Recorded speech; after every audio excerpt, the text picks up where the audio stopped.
Today we're going to learn the I-cord tab cast-on with a provisional start. The I-cord tab cast-on is for shawls that have an I-cord edging. You can see that this tab cast-on with the I-cord creates a seamless start to the shawl.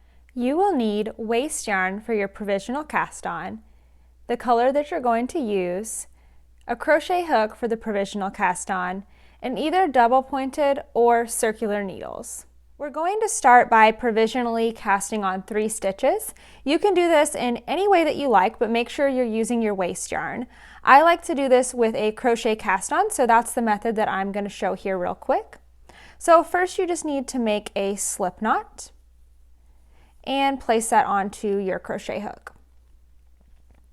Now we're actually going to start casting these stitches onto our knitting needle. And remember, these stitches will be removed later. So pick up your needle. You're going to need to place the yarn from the ball underneath the knitting needle. You're going to essentially make a chain stitch over this knitting needle here. So with your crochet hook, go over the top of the needle and hook that yarn. I'll show you that again.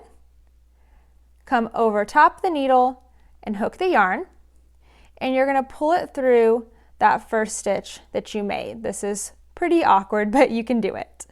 Now we're going to take our yarn from the ball, go between the needle and the hook, and go back so that we are underneath that knitting needle again. So that's 1 stitch provisionally cast on. Go over the top of your knitting needle again, hook your yarn, pull it through, come in between the needle and to the back again, and we need 1 more stitch to have 3 total. And that's 3 stitches. Now what I'm going to do to remember that, remember which side that I can start unraveling this from, is I'm going to make a few chains here just on with the crochet hook, so that I know this side here with the long amount of chains. This side here will be the one that I can start to unravel from. I'm just going to snip this here, and then we'll get started with our I-cord. So I'm just going to snip that waste yarn, and I'm not going to pull it through. I'm just going to leave that stitch loose and open since we're going to unravel it in a minute anyway.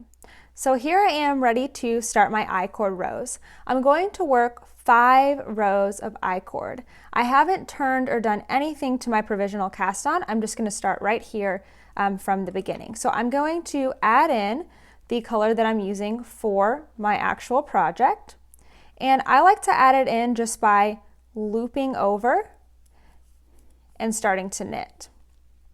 I loop it so that when I pick up the yarn from the ball, it's not going to come from the front and twist around. If this was my yarn, I would get a twist, and I have it so that it's just coming from the back. So I'm going to knit those 3 stitches, and then since I'm on double pointed needles, I'm just going to slide back to this side of my needle again.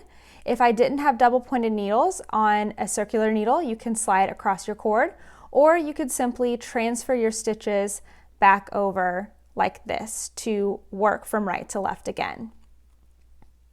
So that's row 1. Now I'm going to work 4 more rows so that I have 5 total. You can keep these pretty loose. Instead of transferring this time, I'm just going to slide back down to the beginning, and I need 3 more rows for 5 total.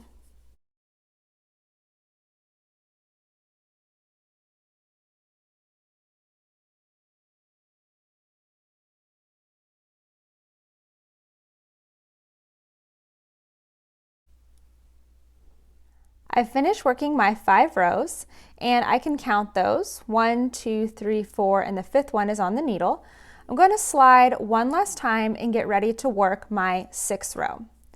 So I'm going to work once more, knit 3, but at the end of this one, I'm not going to turn, I'm not going to slide, I'm just going to stop. This is where we actually get into our tab. We've already got 3 stitches that are live from this end of our I-cord.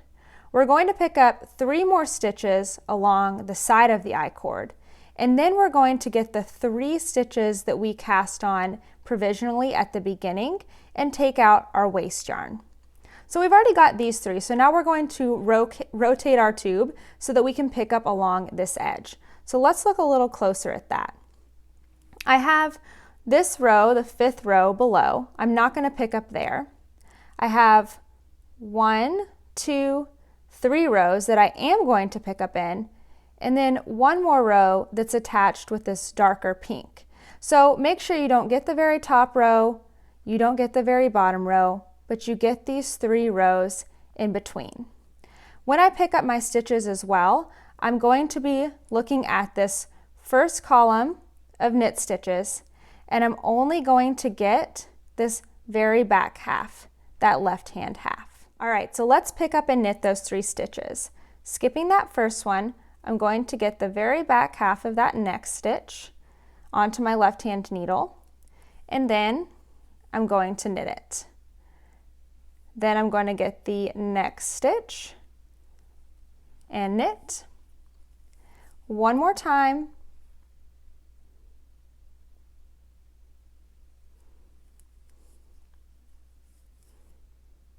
And there should be 1 more stitch in our light color below. So you have 3 stitches from the top of the I-cord, 3 from the side, and now we're going to get those last 3 from our provisional cast on. So now what I'm about to do is pick up these 3 stitches from the provisional cast on edge, and then I'm going to rotate them and place them on my right hand needle so that the tube is twisted around. But let's do that just one step at a time. We need to identify every stitch in this I-cord edge. So I'm actually going to turn, kind of rotate, so that I can see the first column of knit stitches here. So here's 1 stitch right there, that's the first. If I turn a little more, I've got the 2nd stitch here. And if I turn even more, I've got the 3rd stitch. So we're going to pick them up one at a time, and we're only going to pick up, if I'm looking at the stitch here, I'm only going to pick up the right leg of the stitch. So let's rotate. Here I am on the right side. I'm going to rotate around until I find that very first column of stitches, and I'm just going to grab the right hand leg. So just grab the right hand leg, then the next one. And here's the last one here. If I rotate it around, you can see that last stitch, there it is, hiding. I'm just going to grab the right leg of it. Okay. So you can see here on my tube, I've got a continuation of knit stitches. And if I were to just put that onto the needle, I would have my I-cord going knit stitches all the way around. But what I actually need is for this to rotate so that I'm seeing the purl stitches from that I-cord edge. But first, let's actually take out our provisional cast on before we rotate our 3 stitches. So we know to start with this edge that has more chains in it, so I'm going to go ahead and start pulling. I want you to watch out for this first stitch here because it has our pink tail in it, and as you can see, that's basically just a yarn over the needle there, so it's going to go away if we're not careful with it. So there's that first one, pull it all the way out, and there's our slip knot, pull that off. So we really have to watch this first stitch here because it's basically just a wrap around the needle since we didn't start that with a slip knot or anything. All right, before we rotate our stitches, we need to bring our working yarn forward, and then we're going to rotate these 3 stitches around. If you're on circular needles, you're going to just kind of have to twist and grab those 3 stitches onto your right hand needle this way. Since I'm on double pointed needles, I could, if I wanted to, twist and then slide down. Again, hang on to that first stitch there. Slide down and then transfer those 3 stitches. What you should be looking at is knit stitches on one side and what will be purl stitches on the other side. When I rotate to work my next row, this will be a wrong side row, I should have knit stitches here from this side of the I-cord edge and purl stitches the rest of the way across. So there you have it. Yes, the I-cord tab cast on is a little bit finicky, but it is so worth it to have that seamless beginning to your shawl.